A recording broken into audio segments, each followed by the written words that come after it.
టీసాట్ ప్రేక్షకులకు నమస్కారం. మనము ఈ తరగతిలో సరళ రేఖల గురించి నేర్చుకోవడం జరుగుతుంది. Straight lines. ఈ అధ్యాయం నుంచి పోటీ పరీక్షల్లో అత్యధిక ప్రశ్నలు అడిగే అవకాశం ఉంది. కాబట్టి ఈ అధ్యాయాన్ని మనము కూలంకషంగా అధ్యయనం చేయవలసిన అవసరం ఉంది.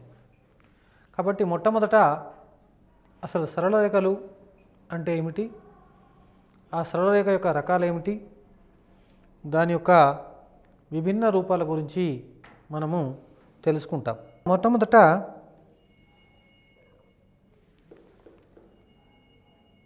సరళ రేఖలు. ఈ సరళ రేఖల్లో ముఖ్యంగా మొట్టమొదటి భావన క్షితిజ రేఖ.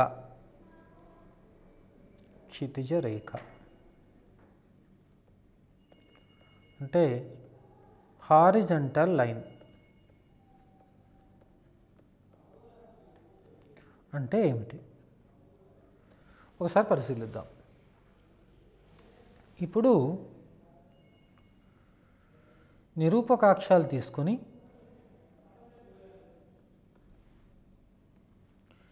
ఇది x అక్షము, ఇది y అక్షం అనుకుందాం. x అక్షానికి సమాంతరంగా గీసినటువంటి రేఖలను క్షితిజ రేఖలు అని అంటారు. The lines which are drawn parallel to the x axis are called horizontal lines. అంటే ఈ విధంగా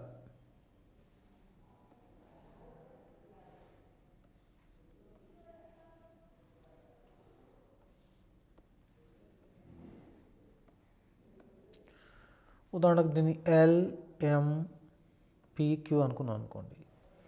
ఈ ఎల్, ఎం, పి, క్యూలను హారిజంటల్ లైన్స్ అంటారు. హారిజంటల్ లైన్స్ అంటారు. నెక్స్ట్ ఊర్ధ్వరేఖలు. ఊర్ధ్వ రేఖలు వర్టికల్ లైన్స్.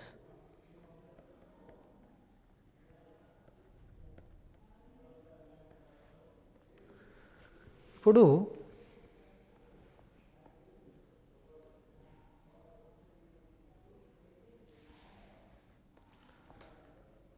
నిరూపకాక్షాలు తీసుకొని y అక్షానికి సమాంతరంగా రేఖలు గీసినట్లయితే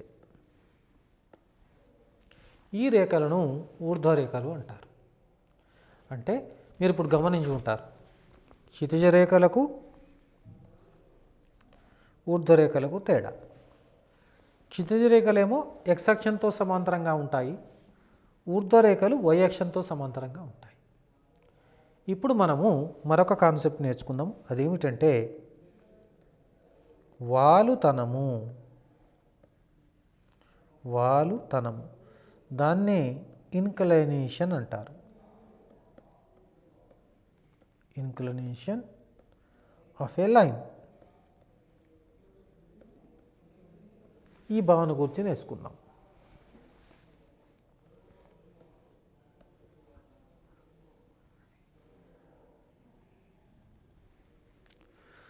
ఉదాహరణకు నిరూపకాక్షాలను గమనించి తీసుకొని coordinate plane or coordinate axis. ఉదాహరణకు ఒక రేఖ ఈ విధంగా x అక్షాన్ని ఖండిస్తుంది అనుకుందాం. L అనే రేఖ. ఇది x అక్షము ధన దిశలో అంటే యాంటీ క్లాక్ వైజ్ డైరెక్షన్లో చేసే కోణం చూద్దాం. తీటా అనుకుందాం. ఇప్పుడు ఈ తీటాను వాలుతనము అంటారు. వాలుతనము అంటారు. ఇన్క్లినేషన్ అంటారు. అంటే ఒక రేఖ x అక్షపు ధన దిశలో చేసేటువంటి కోణాన్ని వాలుతనము అంటారు. ఒక రేఖ x అక్షముతో అపసవ్య దిశలో చేసేటువంటి కోణాన్ని వాలుతనము అంటారు.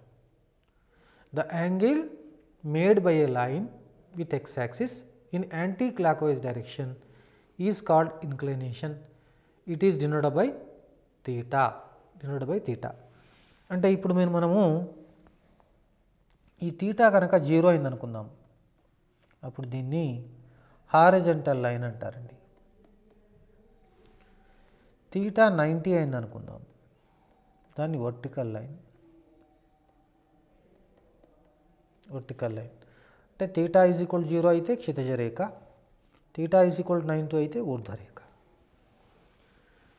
నెక్స్ట్ ఈ తీటా విలువ గమనించినట్లయితే అది 0 degrees less than or equal to theta less than 180 ఈ మధ్యన ఉంటుంది.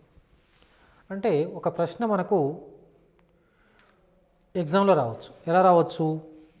వాలుతనము యొక్క కనిష్ట విలువ 0, గరిష్ట విలువ అంటే 180 కాదండి, అది 0కు మరియు 180కి మధ్యన ఉంటుంది. అంటే ఇప్పుడు మనం దీన్ని ఈ విధంగా కూడా రాయొచ్చు. Theta belongs to closed 0, 180 degrees. 180 degreesకు సమానం కాదు. అంటే మరొక రకం కూడా చెప్పచ్చు, తీటా అనేది 1 మరియు 2వ పాదంలో మాత్రమే ఉంటుంది.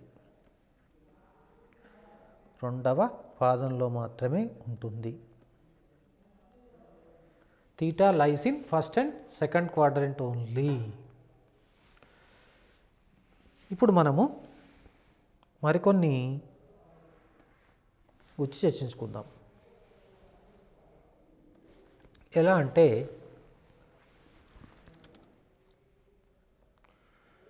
క్షితిజ రేఖ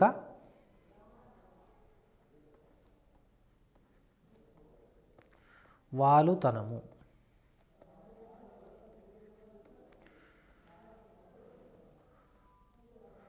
inclination of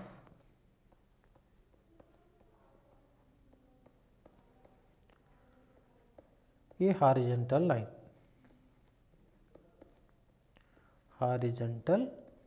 line. Theta is equal to 0 degrees.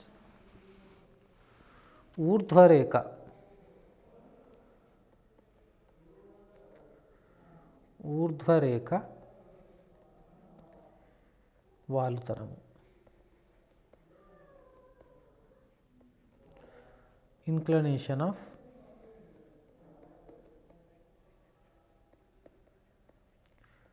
vertical line.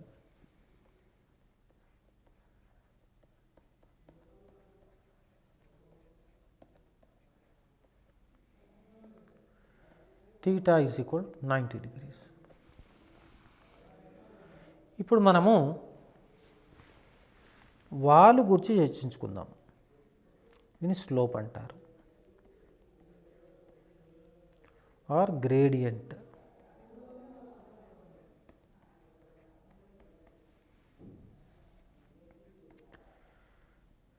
దీనిని ఎంతో సూచిస్తారు, డినోటెడ్ బై లెటర్ ఎం. అదేవిధంగా దీనిని M is equal to tan theta అని నిర్వచిస్తారు. ఇప్పుడు ఉదాహరణకు తీటా 0, 30, 45, 60, 90 అనుకుందాం. అప్పుడు ఎం అంటే తెలుసు కదండి, tan తీటా. దాని విలువ 0, 1/√3, 1√3. నెక్స్ట్ నిర్వచించబడదు. అంటే వాలుతనం ఇచ్చి వాలు కనుక్కోమని అడగచ్చు. మళ్ళీ ఈ విధంగా 0, 30, 45, 60, 90 అయినట్లయితే దాని యొక్క వాలు ఏ విధంగా ఉంటాయో మనం గమనించవచ్చు. అదేవిధంగా ఉదాహరణకు ఇప్పుడు theta is equal to 120 degrees. అప్పుడు వాల్ ఎంత అంటే tan 120. దీని tan 90 + 30. రెండవ పాదం కాబట్టి ఇది మైనస్ cot 30 అంటే -√3. అదేవిధంగా theta is equal to 135 degrees అయింది అనుకుందాం. అప్పుడు వాలు m is equal to tan 135 degrees. అప్పుడు దీన్ని ఎలా రాస్తాము? tan 90 + 45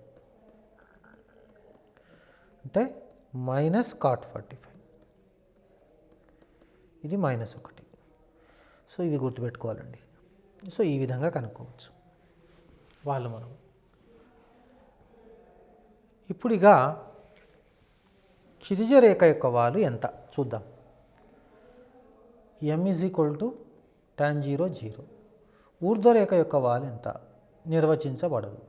m నిర్వచించబడదు.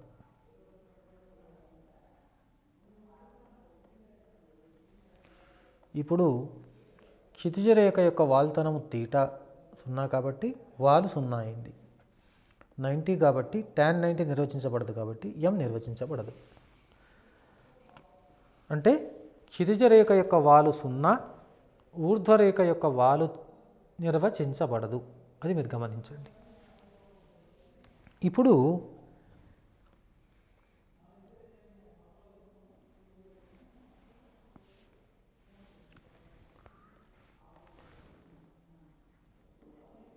సరళ రేఖల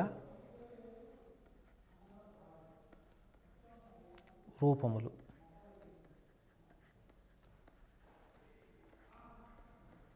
different forms of a straight line.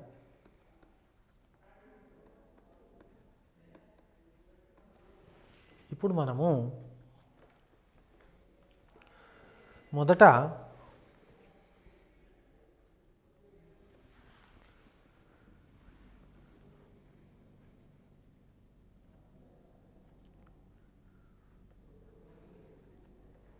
వాలు అంతరఖండ రూపం.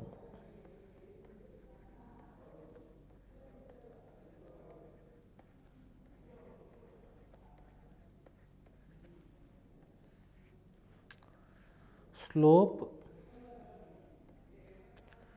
Intercept form.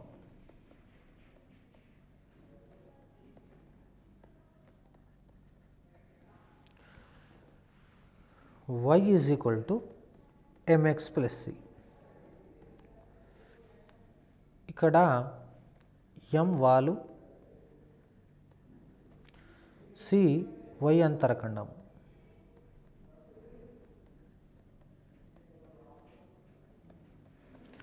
అంటే y is equal to mx + c అనేది y అక్షమును 0, c వద్ద ఖండిస్తుంది.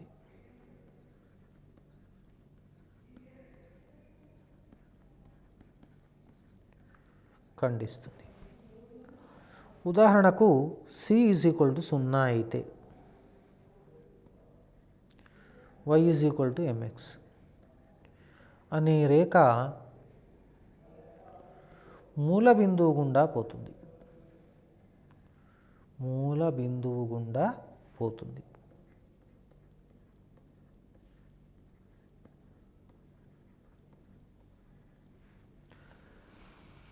ఇది వాలు అంతరఖండ రూపము. మరొక విషయాన్ని మీరు గుర్తుపెట్టుకోవాలి, ఇంపార్టెంట్.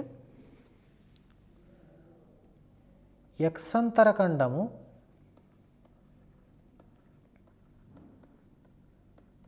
ఏ, వాలు ఎముగా కలిగిన రేఖా సమీకరణం. ఇది అడిగాడు అనుకోండి, దీనికి ఏమైనా సూత్రం ఉందా? ఎస్, సూత్రం గుర్తుపెట్టుకోవచ్చు. ఎలా గుర్తుపెట్టుకోవచ్చు అంటే y is equal to m of x minus a. జాగ్రత్తగా గమనించండి. సో ఇప్పుడు ఈ సమీకరణం ఏమో y అంతరఖండము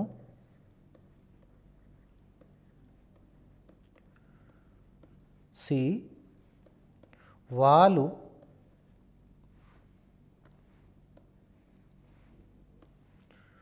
వాలు ఎముగా కలిగిన రేఖా సమీకరణము y is equal to mx plus c. ఈ రెండు గమనించండి. సో ఈ విధంగా మనం చేయవచ్చు. అదేవిధంగా నెక్స్ట్ వాలు బిందు రూపము. వాలు బిందు రూపము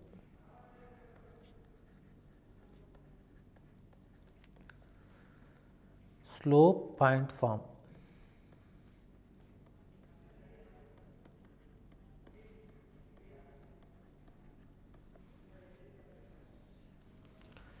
ఇప్పుడు దీనికంటే ముందు మొట్టమొదట మనము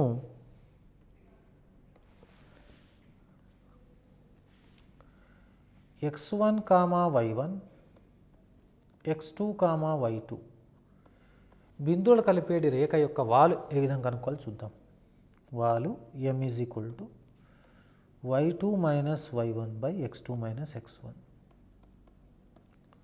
లేదా y1 minus y2 by x1 minus x2. ఇది గమనిస్తూ ఉండండి. ఇప్పుడు మనము వాలు ఎము కలిగి x1, y1 బిందువు ద్వారా వెళ్ళేడి సరళ రేఖా సమీకరణం.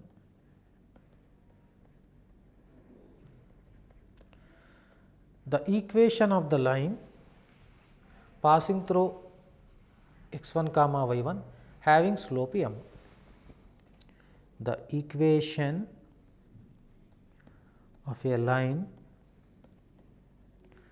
passing through x1, y1 having slope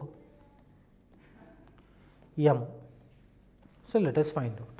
దీన్ని ఎలా ఫైండ్ అవుట్ చేయొచ్చు అంటే దాని formula y minus y1 is equal to m into x minus x1 is y minus y1 is equal to m into x minus x1. దీన్ని వాలు బిందు రూపం అంటారు. ఇంకొకటి ద్విబిందు రూపం.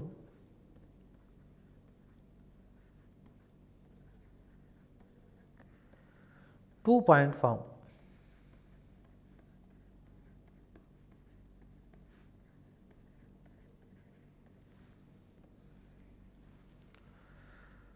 x1, y1 మరియు x2, y2 బిందువుల ద్వారా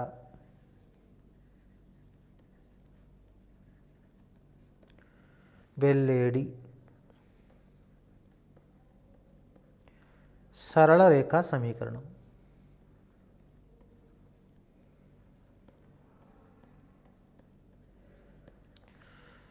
The equation of the line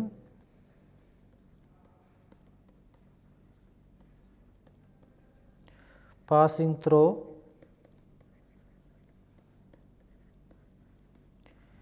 x1, y1 and x2, y2.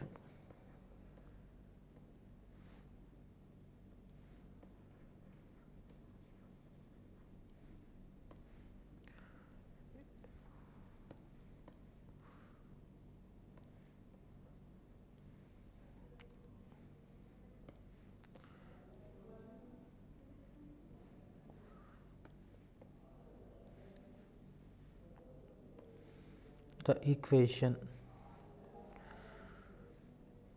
x2, y2 is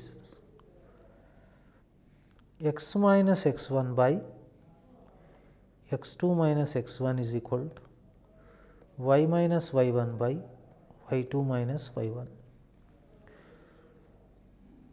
x minus x1 by x2 minus x1, y minus y1 by y2 minus y1. So దీన్ని గుర్తుపెట్టుకోండి.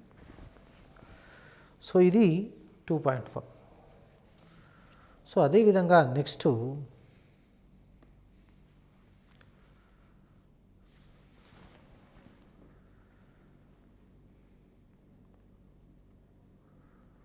ఒక రేఖ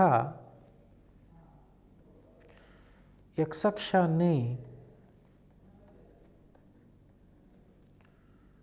a,0 వద్ద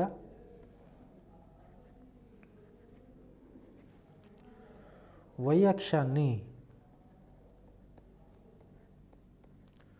0,b వద్ద ఖండిస్తే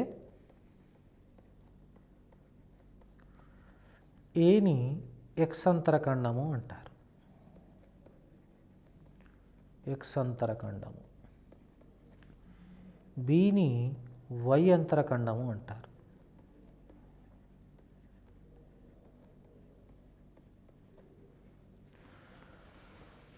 అంటే suppose if A line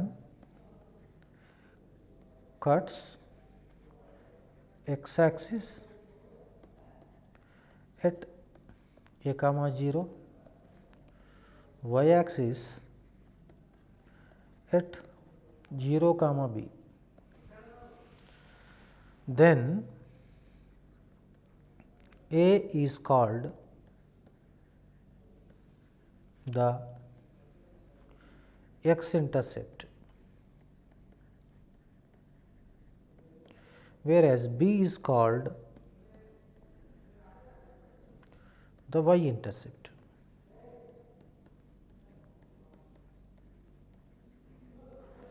ఇప్పుడు దీనికి మనం పటం కూడా గీయవచ్చండి. ఎలా అంటే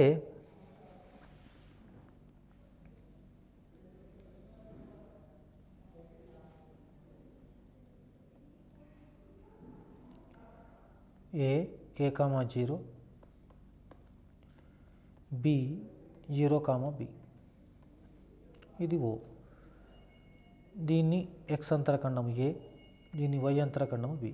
అంటే OA is equal to A, OB is equal to B.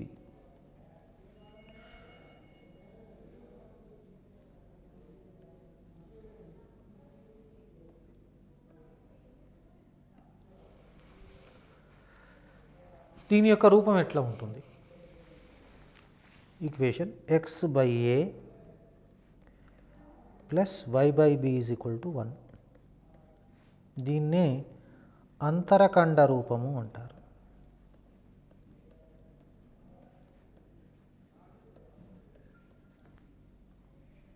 Intercept form.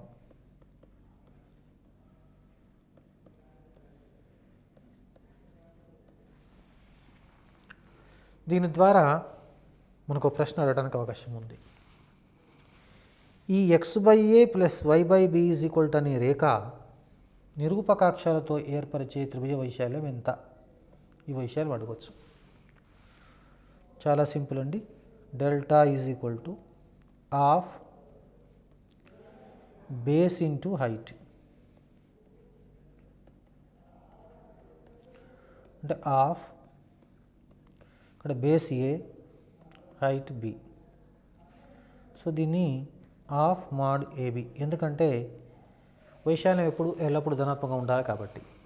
దీని చేత నిరూపకాక్షాలతో ఏర్పరిచే వైశాల్యం ఇది. చదరపు యూనిట్లు, స్క్వేర్ యూనిట్స్.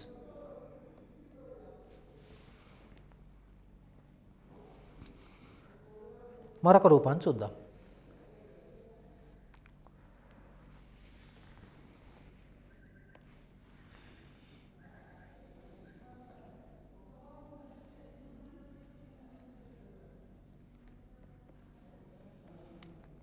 x అక్షంతో తీటా కోణం చేస్తూ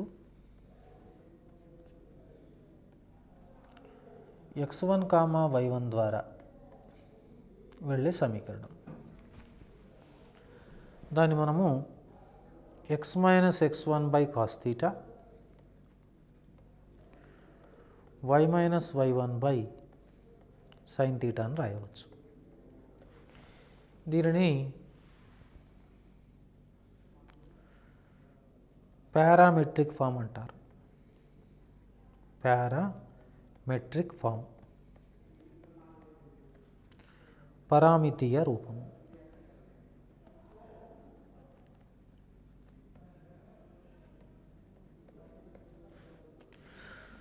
సో ఇప్పుడు మనం దీని నుండి పరామితీయ సమీకరణాలు కూడా రూపొందించవచ్చు. వాటిని సరళ రేఖ యొక్క పరామితీయ సమీకరణాలని కూడా అంటారు. ఏ విధంగా అంటే, ఉదాహరణకు మనం దీన్ని, ఈ బిందువును మనము P అనుకున్నట్లయితే ఈ దూరాన్ని rగా భావిద్దాం. x minus x1 by cos theta y minus y1 by sine theta. ఇది ఒక నిష్పత్తి కాబట్టి దీన్ని r అనుకుందాం. లెట్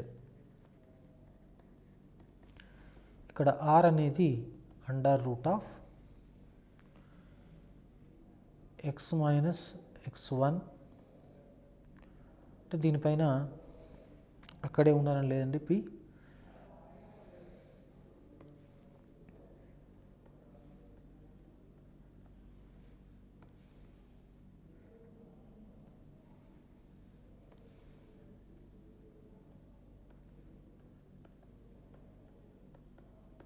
ఈ దూరాన్ని r అనుకుందాం.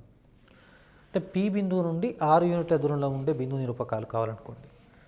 ఇది x minus x1 square plus y minus y1 square అవుతుందండి.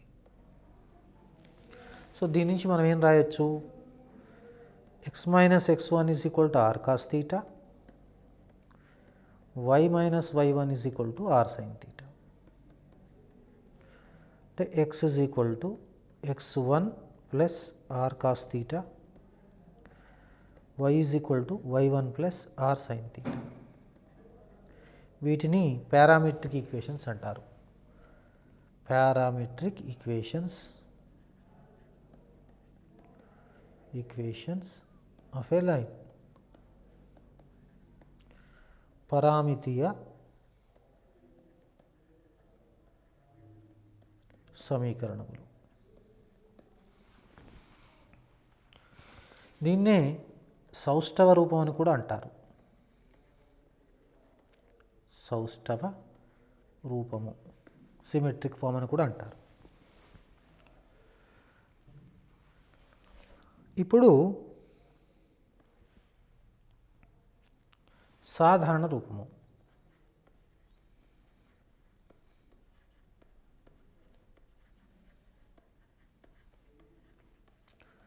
General form of a straight line.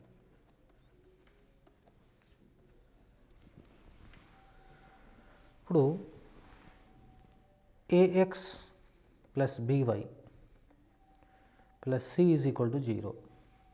Here mod a plus mod b does not equal to 0 కావాలి. అప్పుడు దీన్ని సాధారణ రూపము అంటారు.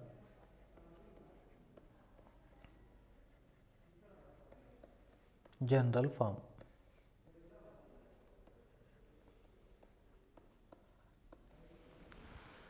ఇప్పుడు మనము దీనిని వాలు అంతరఖండ రూపంలో ఏ విధంగా రాయాలి చూద్దాం.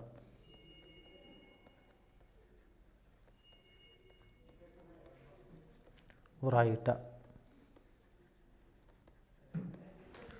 We have to express this one in the form of slope intercept form. ax plus by c is equal to 0. by is equal to minus ax minus c. Divide by b. y is equal to minus a by bx minus c by b. ఇదే రూపంలో ఉంది.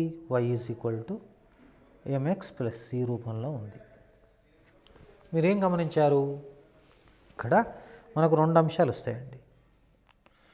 ax plus by 0 రేఖావాలు minus a by b.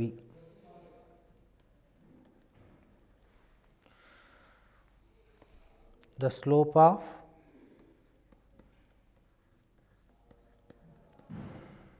ax plus by plus c is equal to 0 is minus a by b. అంటే దీని ఈ విధంగా గుర్తుపెట్టుకోవచ్చు. Minus x గుణకము by y గుణకము or minus coefficient of x by coefficient of y.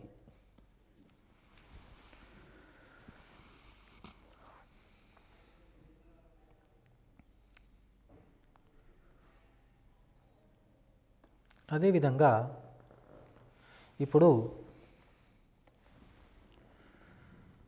ax plus by 0ను అంతరఖండ రూపంలో రాయట.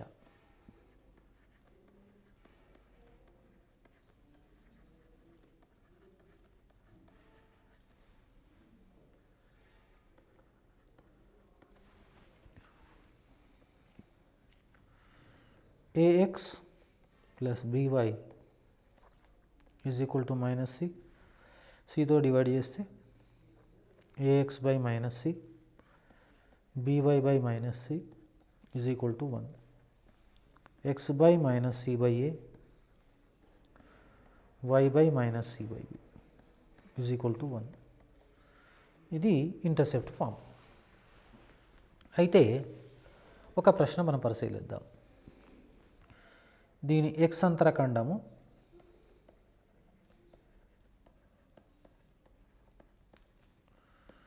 Minus c by A,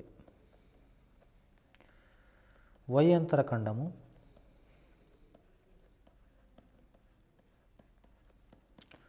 minus c by b. కాబట్టి ax plus by plus c is equal 0 అనే రేఖ నిరూపకాక్షాలతో ఏర్పరిచే త్రిభుజ వైశాల్యం.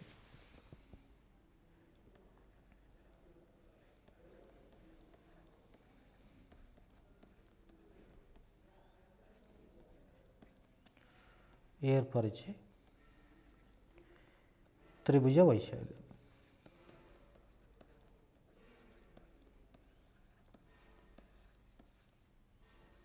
ఆఫ్ మోడ్ ఆఫ్ ఇది ఇంటూ ఇది minus c by a into minus c by B.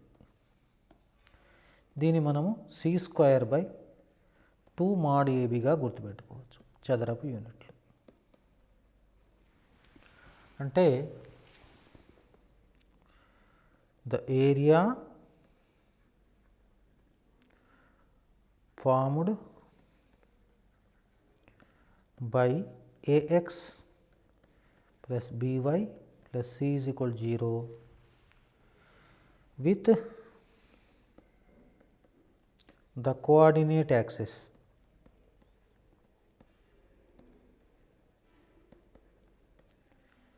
is c square by 2 mod ab square units. This is very, very important.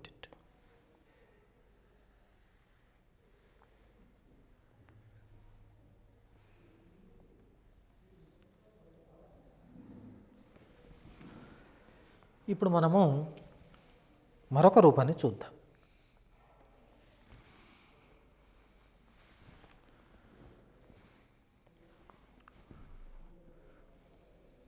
అభిలంబ రూపము.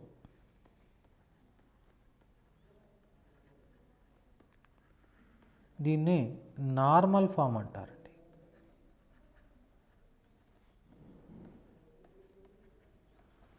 Normal form. ఉదాహరణకు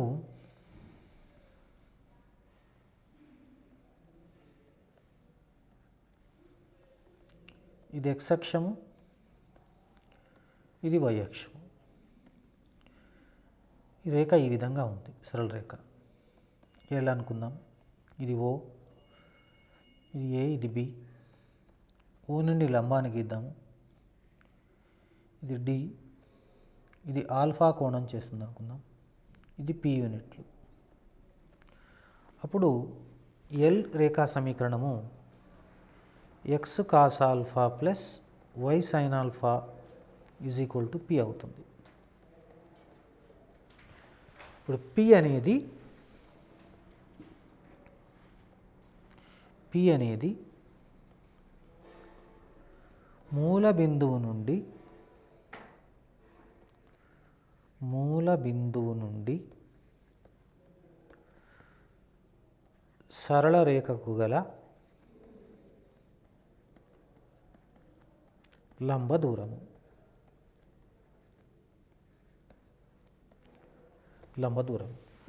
మనం ఇప్పుడు ఈ కాన్సెప్ట్ను ఉపయోగించేసి ఏదైనా ఒక రేఖకు మూల బిందువు నుండి గీసిన లంబ దూరాన్ని కనుక్కోగలమా దాన్ని పరిశీలించాలి. That means let us examine how to find out the perpendicular distance from the origin to the any given line. Can we find out? So let us verify once again. ఒకసారి మనం వెరిఫై చేద్దాం. ఎలా అంటే ax plus by plus c is equal to 0. ax plus by is equal to minus c. Suppose c less than 0 అనుకుందాం, అంటే minus c plus అవుతుంది. ఇరువైపులా route of a square plus b square చే భాగించగా అప్పుడు ఇది a by root of a square plus b square x plus b by root of a square plus b square y minus c by root of a square plus b square. ఇప్పుడు దీన్ని అంటే ఈ సమీకరణాన్ని మనము ఈ సమీకరణంతో పోల్చినట్లయితే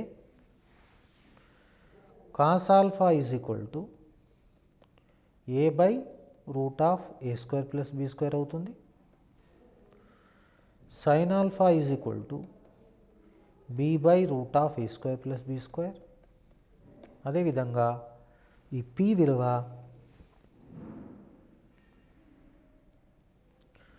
p is equal to minus c by root of a square plus b square అవుతుంది. అయితే మనం దూరం కాబట్టి దీని ఇలా కూడా రాయొచ్చు, mod c by root of a square plus b square యూనిట్లు. అంటే దీని నుంచి ఒక సూత్రీకరణ జరిగింది. ఏం జరిగింది సూత్రీకరణ చూడండి. మూల బిందువు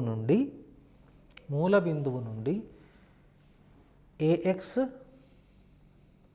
plus by plus c is equal to 0 అనే రేఖకు లంబ దూరము mod c by root of a square plus b square అవుతుంది అని మరొక సూత్రాన్ని మనము గమనించవచ్చును.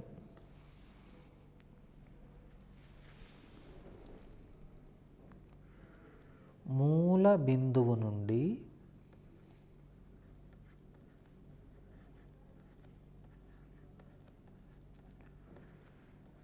ax ప్లస్ by రేఖకు గల లంబ దూరము mod c by root of a square plus b square యూనిట్లు. అదేవిధంగా the length of the perpendicular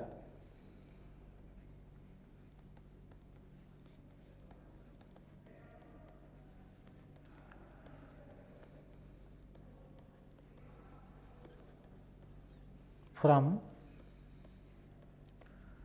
origin to the line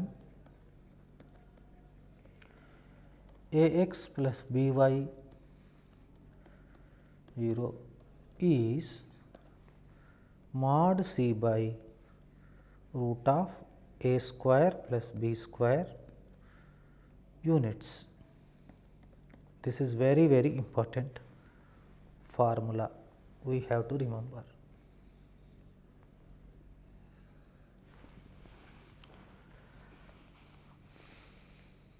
ఇప్పుడు రెండు రేఖల గురించి చర్చించుకుందాం.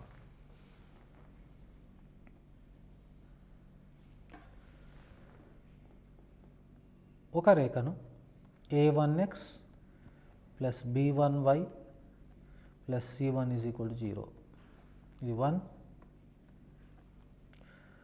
రెండవ రేఖ a2x b2y 0 అనుకుందాం. ఇప్పుడు ఒకటి సమాంతరము 2 కావడానికి నియమం a1 by a2 is equal to b1 by b2.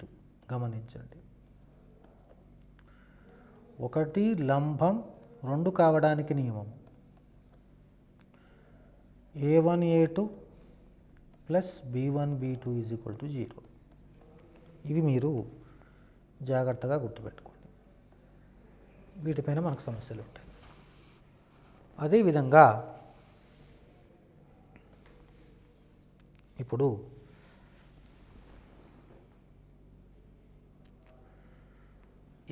x1, y1 అనే బిందువు నుండి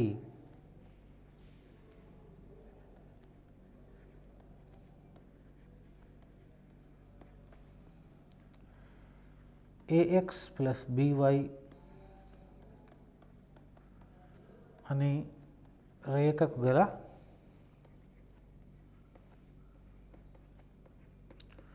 లంబ దూరము mod of ax1 plus by1 plus c by root of a square plus b square యూనిట్లు.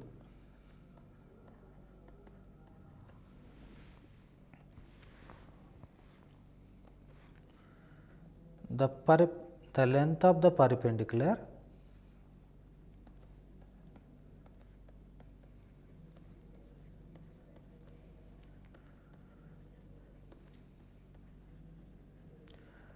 drawn from x1, y1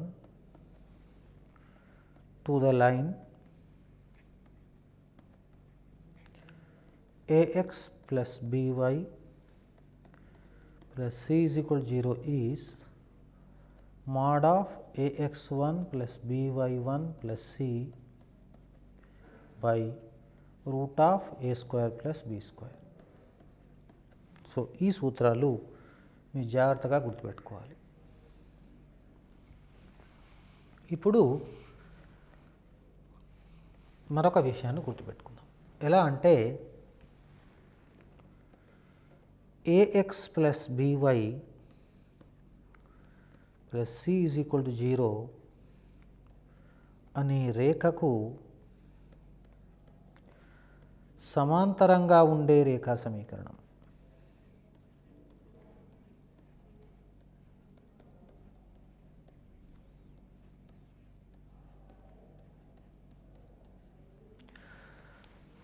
దీనికి సమాంతరంగా ఉండే రేఖా సమీకరణంలో x, y పదాలు ఒకే విధంగా ఉంటాయి, స్థిర పదంలో మాత్రమే మార్పు ఉంటుంది. కాబట్టి మీరు గమనించవలసిన విషయం ఏంటంటే దానిని మనం ax plus by plus k is equal to 0.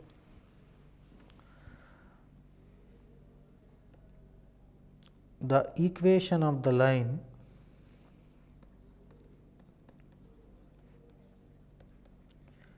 parallel to ax plus by 0 can be taken as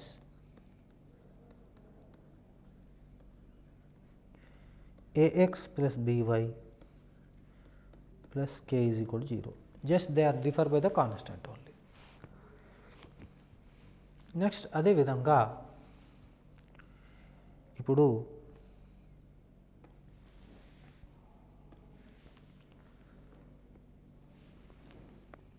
ax plus by plus c1 is equal to 0 మరియు ax plus by plus c2 is equal to 0 అని సమాంతర రేఖల మధ్య దూరము,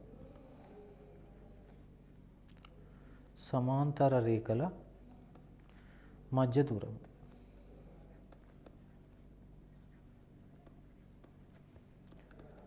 mod c2 minus c1 by root of a square plus b square units.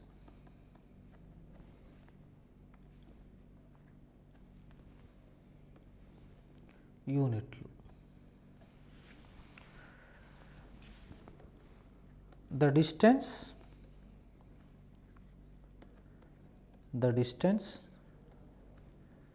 between the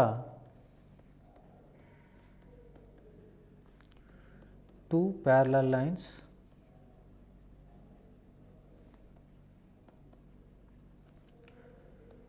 ax plus by plus c1 is equal to 0 and ax plus by plus c2 is equal to 0 is mod c2 minus c1 by root of a square plus b square units. So మనం ఈ విధంగా గుర్తుపెట్టుకోవచ్చు.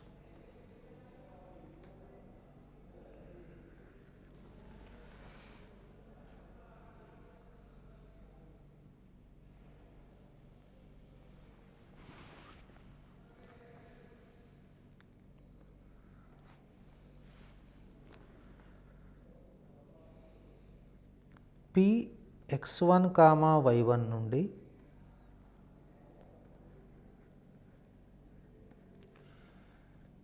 ax plus by యొక్క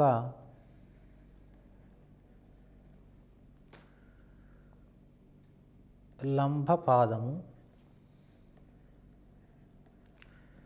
h comma k అయితే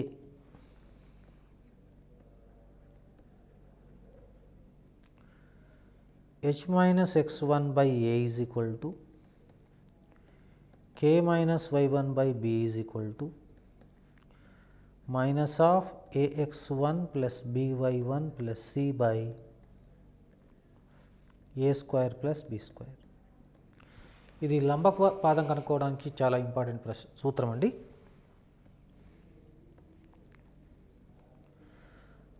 The foot of the perpendicular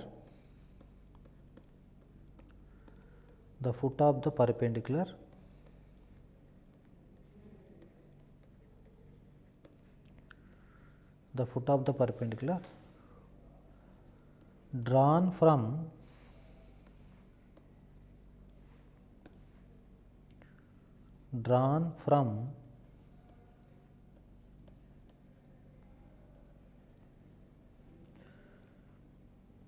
p x1 comma y1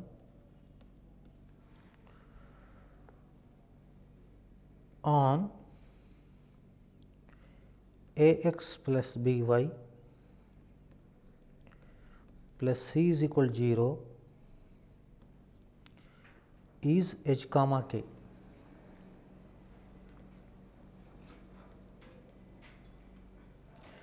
Then h minus x1 by a, k minus y1 by b is equal to minus of ax1 plus by1 plus c by a square plus b square.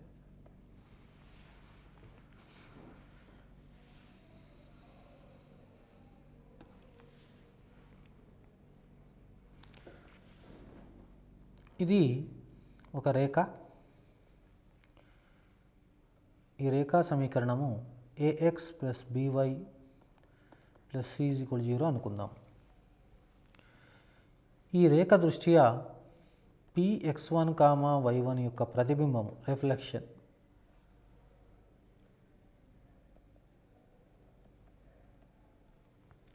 p dash h, k అంటే ప్రతిబింబం ఎలా కనుక్కోవాలి? Image of px1, y1 with respect to ax plus by plus c = 0. దాని formula చూడండి. p dash h, k అనేది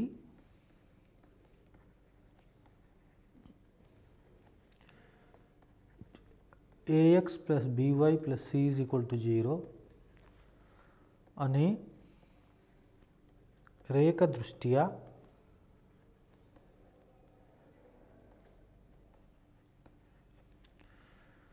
px1, y1 యొక్క ప్రతిబింబము అయితే h minus x1 by a is equal to k minus y1 by b is equal to -2 of ax1 plus by1 plus c by a square plus b square. Let p dash h, k be the image or reflection